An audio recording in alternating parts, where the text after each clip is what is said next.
I'm going to start this podcast with a recommendation. My older sister has started a Substack. For those of you who use Substack, um, the name of hers is A Few Small Things. My older sister is an amazing writer. She always has been. She has written poetry since she was a child. She started writing professionally as a journalist when she was in her mid-teens and went on to get her degree in journalism and now writes freelance and edits freelance. And I contacted her last week because I hadn't spoke to her in a while and I just wanted to catch up. And she had been working for this company and writing for them. And the majority of her writing was about their DEI efforts and how they were complying with them. And given the rollback of DEI efforts across the country, thank you to our felon president, um, because they rolled back their DEI efforts, they scrubbed all of her writing from their website. Like years of her work was just erased. And she was really upset about it. And she said, they could have just posted something new that, this is what we did in the past to comply with the laws of the time. Those aren't in place anymore, but instead they just completely erased all of her work. And she started a Substack. It's got A Few Small Things, if I haven't said that already. So if you're on Substack, please go subscribe to her. My sister is an amazing writer. She always has been. From her poetry to her journalism, she just has an amazing way with words. And I hope if you subscribe to me, you will also subscribe to her. It doesn't require any money of you. Just go download Substack and subscribe to her. I think it would mean a lot to her to get followers and subscribers, and it would mean a lot to me because my older sister has always been my hero. She is just an amazing woman and has conquered so much and has a beautiful way of making art out of her pain. But that's not what we're talking about today. That's just my intro. An executive order was issued ending collective bargaining for federal workers. This is like literally a union busting executive order. And I saw this news come out yesterday and it just sent me into this rabbit hole spiral of everything that I was raised with, all of the mentalities that I was raised with. And I was like, this needs to be a podcast episode. And so here we are. And I have so many notes. This is probably going to be a 2-part episode. But let's get into it. Hi, welcome back to the podcast. I'm your host, Naomi, and this is Mosaic in Progress. Unions are such a complicated topic because so many people don't understand them and so many people misunderstand them. I grew up thinking that unions were just thugs. It was just a whole bunch of thugs being mean and greedy and demanding money. And then as I got involved in politics and the political circles that I was in, I grew to believe that unions were basically thugs who were stealing money and still suppressing the working class. That there was these big union bosses who were taking all the money and still suppressing the working class and making them think that they had things better. And then I became a nurse. And I feel like me becoming a nurse was the catalyst for everything changing. Maybe my decision to become a nurse was the catalyst to everything changing because my decision to become a nurse was part of the beginning of my deconstruction. But when I became a nurse, when I became a CNA on my way to become a nurse, and just started interacting with the public in general and started seeing the reality of what life is, I was like, I feel like I've been been fed a crock of lies. And my opinion about everything started to change slowly and very methodically as I started seeing the reality of the policies that I supported and the laws that I supported and how they actually impacted people. And it is, quite frankly, a mind fuck to go from conservative Southern nationalist, evangelical fundamentalist, and think that that is the reality, to be exposed to the real world and realize that you've been fed a crock of lies. And when I talk to the people, the majority of people, there are some exceptions, who hold fast to these conservative ideologies, I see so much ignorance. And I don't mean that as an insult, but I see so much ignorance of reality, of what people actually face, of the way the world works, of what politics is. And it's kind of maddening to have such a broad perspective and see the big picture and see people supporting something that is so much against them. Because the political reality that we're in right now, this fucking hellscape we have found ourselves in, is completely at odds with the best interest of the common people in every single aspect, while lying about being in its best interest.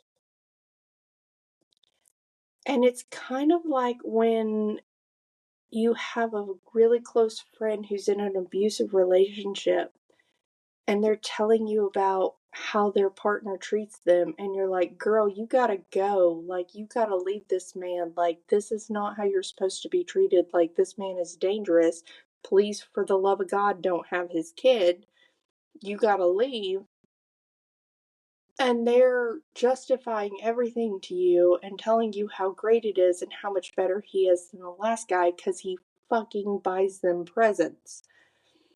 And you're like, oh God, oh God, and you can't stop the train wreck. You can do nothing but watch it happen. That's what this timeline feels like in our country. Just watching the fucking train wreck and not being able to really do anything to stop it. The other part of this is just like if you see a friend in an abusive relationship, you have no good choices. Because our choices at this point are watch our country descend into Nazi Germany 2.0, just staring in abject horror, participate in violent revolution and stop that from happening, or watch other people participate in violent revolution and really hope that you are on the right side of history and that you are not part of the destruction. Those are the options right now. There are no other options because you cannot legally stop an authoritarian dictator, and that is who we have as a president right now, is an authoritarian dictator. there's no court cases or legislative action that are going to stop him. We can either watch him, or we can stop it, or we can stand by while other people stop it and hope that we're not considered party to his evil deeds. That's the timeline we're in right now. And it's fucking terrifying. Because, like, none of those are good options. There's not a single good option there. Either you watch violence happen, you participate in violence, or you stand by while other people participate in violence and hope that they don't consider you a part of the people that they're committing violence against. We're in the ugliest of timelines. This is fucking tower card phase of America.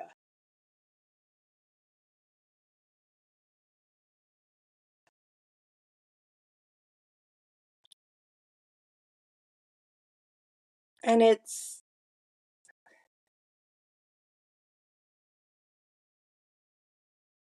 I spoke about this on an earlier episode. This feels so much as a collective like what I felt like as I left my abusive home and my abusive parents.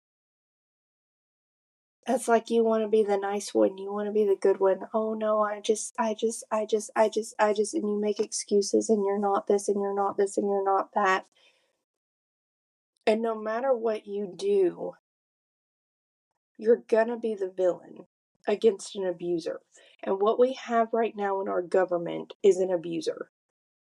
And I'm not just speaking specifically about our president.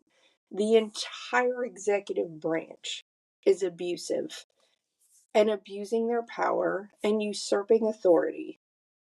They are doing things that they have absolutely no legal grounds to do. And they're getting away with it. And calling them out feels like calling out my abusers. Because people are like, oh, well, they're the president. They're the this. They were appointed by the president. And you're like, yeah, but this is not how you should act. And they're like, they have a right. Okay, but like this is not how you should act. But they were put there. Okay, yes, I realize they're my parents. But they probably should not have beaten you with a 2x6. Well, maybe you shouldn't have been so bad. Okay, I don't think that's really a counter argument. But maybe people do actually deserve to like have healthcare and food. I think that maybe they should pull themselves up by their bootstrap. Side note, pull themselves up by their bootstrap is one of those hacked phrases that has been repeated. So it's kind of like blood is thicker than water. The blood of the covenant is thicker than the water of the womb. That's the quote. It means that your promises are more important than family.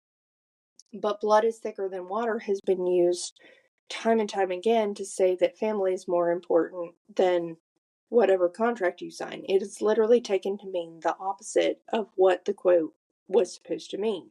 Pull yourself up by your bootstraps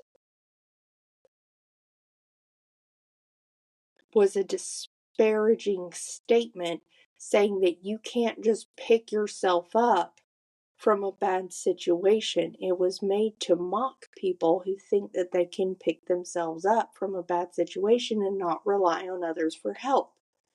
And somehow it has come to mean you should just take care of yourself and not rely on others. It is literally the opposite of what the meaning of the phrase was.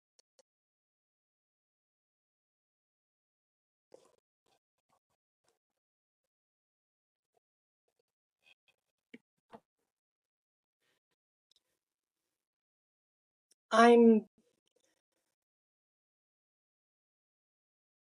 flabbergasted at our political climate today. And in one sense, I saw it coming, and in another sense, I did not. I was very heavily involved with the Tea Party movement in the late 2000s, early 2010s.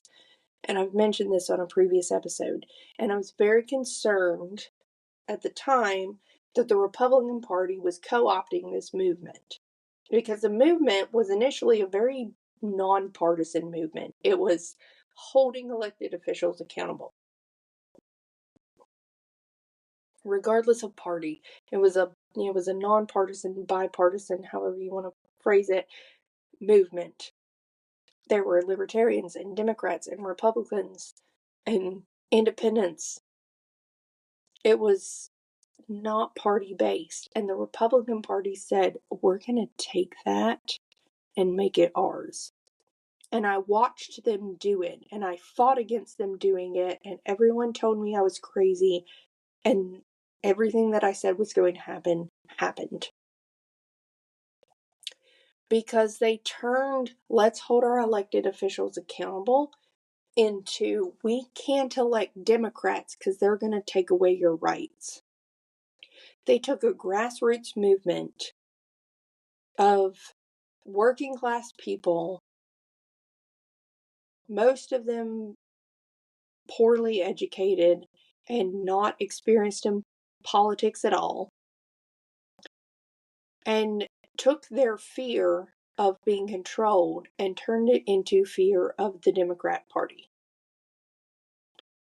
It was insidious. It was evil. I saw it at the time. I fought against it at the time, and everyone told me I was crazy, and no one listened to me, and that was part of why I got out of politics. And then I have proceeded to watch it happen without me being involved across the nation, with this grassroots movement into politics being turned into fucking shills for the Republican Party, which is how Donald Trump got elected. They took the people who weren't really involved in politics and had no knowledge of politics or the economy or anything beyond a high school education. And I don't mean that as a disparagement against these people. I mean that they were manipulated, and their ignorance, and I don't mean ignorance as an insult, was weaponized against them into this motivation that the only way that they could ever have freedom was to vote Republican. And so this immoral reprobate, Donald J. Trump, this liar, a known arrogant, egotistical, just narcissistic maniac, known for his greed and his adultery, and by his own profession not a Christian, was elected as this conservative Christian evangelical savior somehow, because of the predatory nature of the Republican Party. And they are predatory. And this is not to say that the Democratic Party is great. They'll have their time on another episode. But the Republican Party has been predatory against grassroots movements as much as they possibly can. And I see this, Elon Musk, he wasn't elected, he was appointed. And he is acting as president. He is absolutely acting as president, and no one has a problem with it in the Republican Party for some fucking reason. I mean, okay, he wants to, allegedly, he wants to cut government spending waste. I'm all for that. I am absolutely all for that. Let's do it. And you know what? Let's start with the military budget, because it's out of control. But no, we're slashing Social Security benefits and Medicare benefits and VA benefits, and also somehow finding money in the budget to give tax breaks to him and give money to him to give Cybertrucks to the military. Objectively, if you look at it, this is a self-serving position for him. He took it so he could bolster his own self. And he gets on interviews almost crying, saying, I don't know why people hate me. I don't know why people are being mean to me. While he cuts their livelihood, while he cuts their benefits that they use to keep living, and gives himself millions and billions of dollars of government money while claiming he is cutting government spending. He took this position for personal gain. He bought his own presidency for $270 million. He is known to be a racist, a eugenicist, and for that matter, he's an illegal immigrant. Not anymore. He finally made himself legal, but he was an illegal immigrant. The only reason that he passed through the proper legal channels was because he was CEO of a business and they said, hey, you're hurting us. Get your fucking citizenship status or you're gonna be fired. He immigrated illegally. He didn't pass through the legal channels himself. And it boggles my mind that any evangelical can support him because of his fucking greed, which is the sin of gluttony. We think of gluttony for some reason as like eating too much.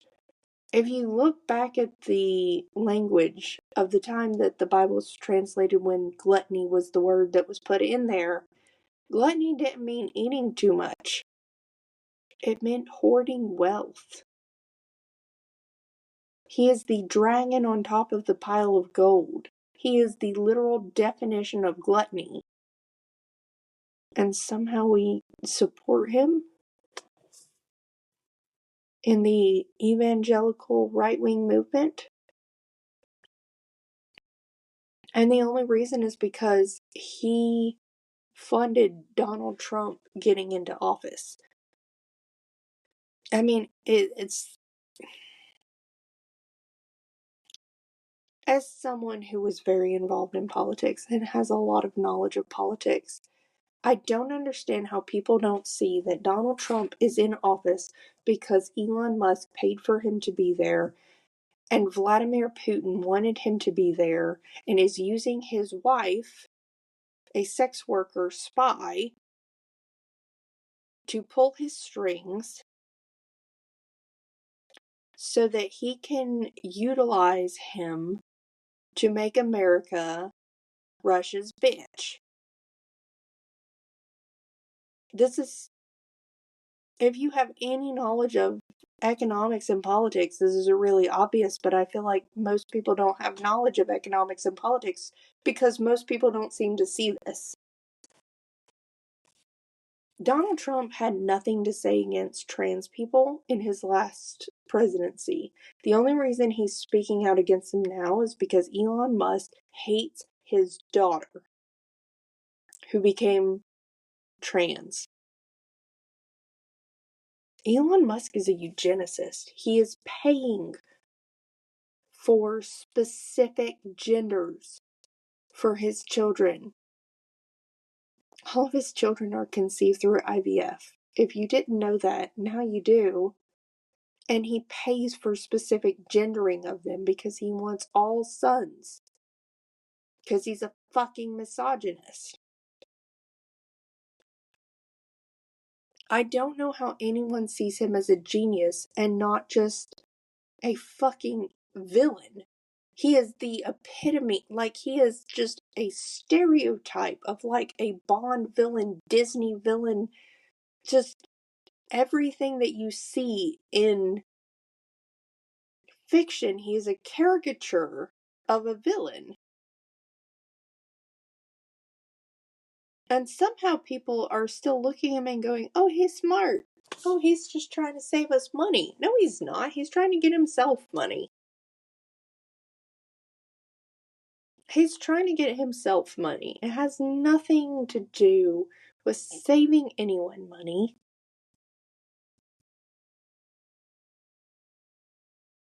People are like, well, at least he's, he spearheaded the trans thing because that was a problem and that's a sin. No, it's not.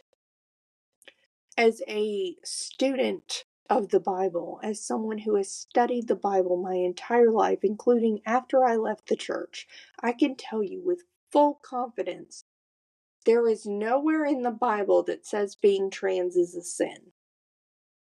Period. Full stop. It's not in there. You have to make that shit up. You have to try to twist verses and take things out of context to make it a sin. It's not in there. It's not in there anywhere. Through the entire 66 books, there is nowhere in the Bible that says being trans is a sin. You made that shit up because it made you uncomfortable. Oh, well, being gay, well, that's another subject. Being gay is another subject from being trans. And I can discount that one also because the verses that talk about being gay that you want to say is a sin actually are condemnations of pedophilia, not being gay. So try again. The only reason that trans issues are under attack is because Elon Musk hates his daughter. Donald Trump didn't give a fuck about that. Donald Trump probably fucked a trans person. Like, as kinky as this man was, and as much as he solicited sex workers before his presidency, I bet he fucked a trans person. There's probably video evidence of it. Not that I want to see it. Definitely don't. But, like, he's a degenerate. He is an immoral reprobate, a liar, arrogant, greedy, an adulterer. He has gone on record saying he's not a Christian.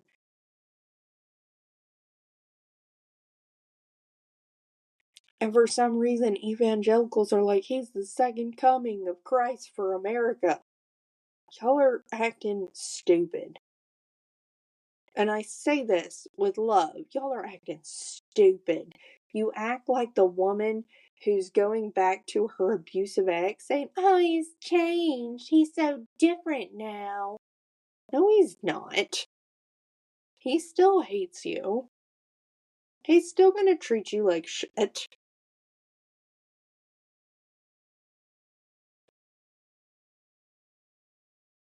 Back in the 2010s, when I was really involved in the Tea Party movement and stuff, everyone was absolutely terrified of the UN, like, taking over. And that they were gonna, like, start arresting people and have these concentration camps and all this. Like, it was a big thing. People were terrified of it. And I see this happening today, but it's not the UN, it's ICE. And for some reason, no one gives a fuck now. I mean, they're not arresting illegal immigrants. They're arresting legal immigrants. They're arresting citizens. They're arresting people who just said things that the president didn't like. And they're sending them off to what amounts to a concentration camp. For some reason, nobody gives a fuck. Because it's not them yet. It's going to be you. That is the natural progression of this. The only way to stop this is literally war.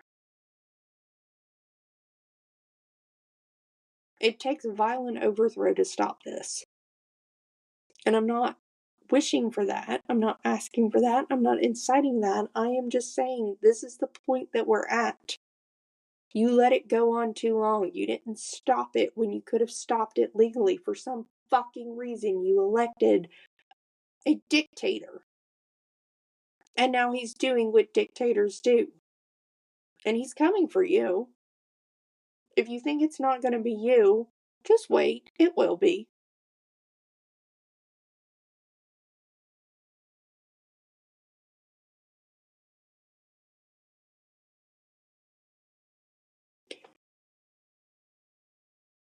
The time has long passed.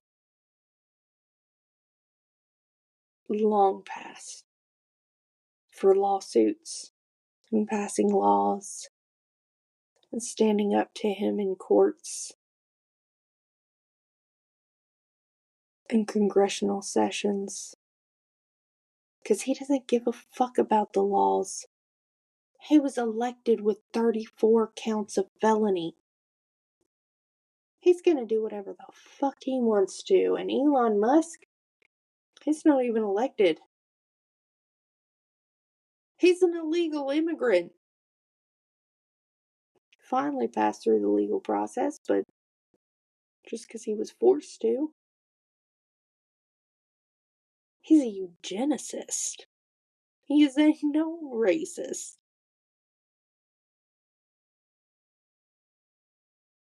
He's using his position for personal gain. He doesn't give a fuck about saving the Americans money. He gives a fuck about giving himself more money and protecting himself from not being hampered by regulations.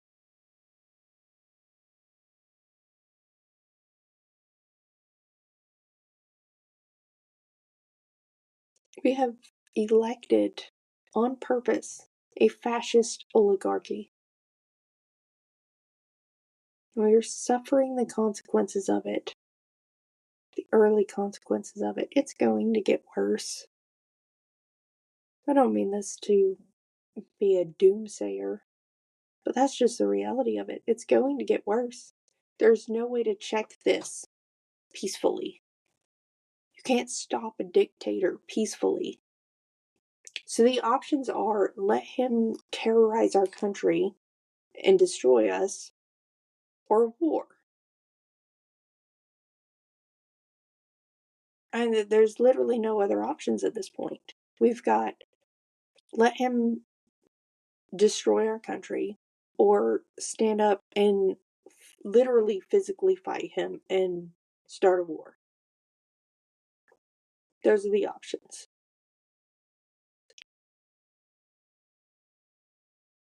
And neither one of those options are good. So we have to decide what we're going to do. Are we going to stand by and watch this happen? Or are we going to stand up and fight? Only you know what's right for you.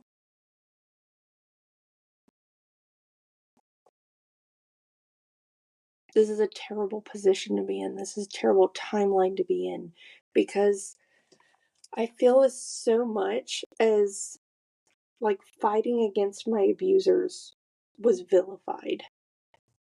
Like, how dare you fight against them? How dare you speak badly against them? How dare you stand up against them? You're just mean. You're just evil. You're just causing drama. No, they're the ones that are causing the drama. They're the ones that are causing the problem. I'm merely standing up for what's right. I'm standing up for the truth. I'm standing up for justice. But people on their side don't see it that way, and you become the villain. And I had to be okay with being the villain. And sometimes it still hurts, and sometimes I still struggle with being the villain.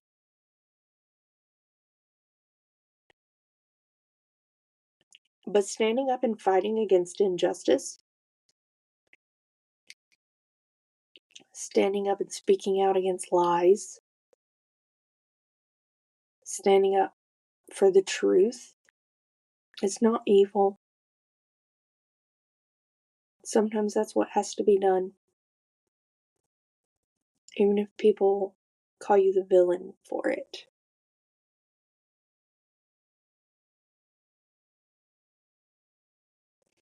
I have a lot more to say about this, but you'll have to wait till next week for part 2 to hear it. This was a really heavy episode. I know that. And I hope you'll join me next week on the podcast as we both continue to work on our mosaic in progress.